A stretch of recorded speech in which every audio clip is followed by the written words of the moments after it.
how to push past your limits and succeed. You weren't born to live confined by fear or limits. You were made to rise, to grow, and to win. This message will awaken a fire within you. Stay until the end. It could change your life.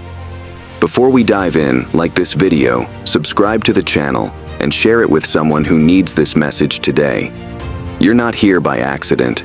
This could be the moment everything changes. Point 1. Shift your mindset. The greatest prison is not made of walls, but of thoughts.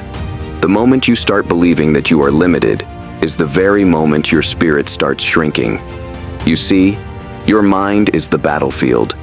What you feed it will either grow you or break you. You need to choose thoughts that give life, not ones that trap you in fear. Philippians 4:13 says, "I can do all things through Christ who strengthens me." Repeat that in your heart right now. Not some things, not easy things, all things, through Christ. You've been stuck because your mindset is stuck. You've allowed doubt to lead your decisions, but not anymore. Declare this now. I am not who fear says I am. I am who God says I am. But wait, don't stop here. The next step is what will anchor your transformation. Point 2. Master discipline. Discipline is doing what must be done even when you don't feel like it. It's waking up when you'd rather sleep.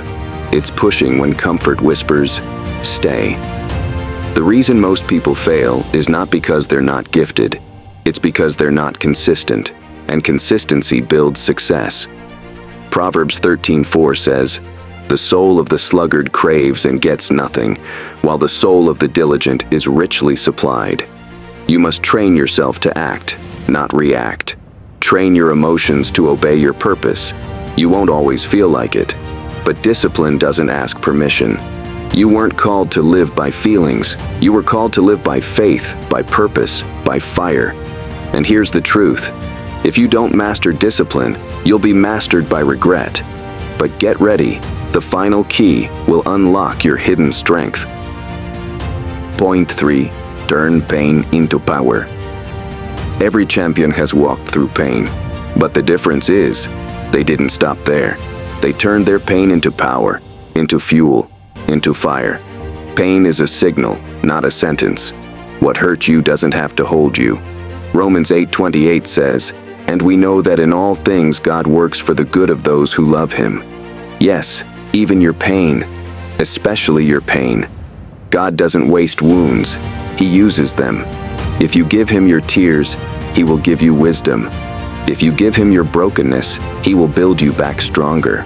Say this, "My pain has a purpose.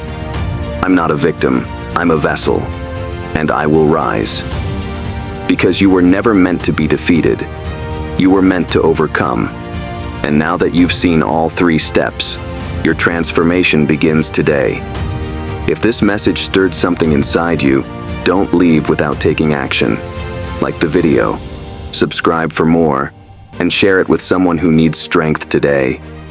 Which point spoke to you the most?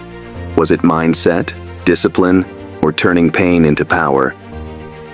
Let us know in the comments.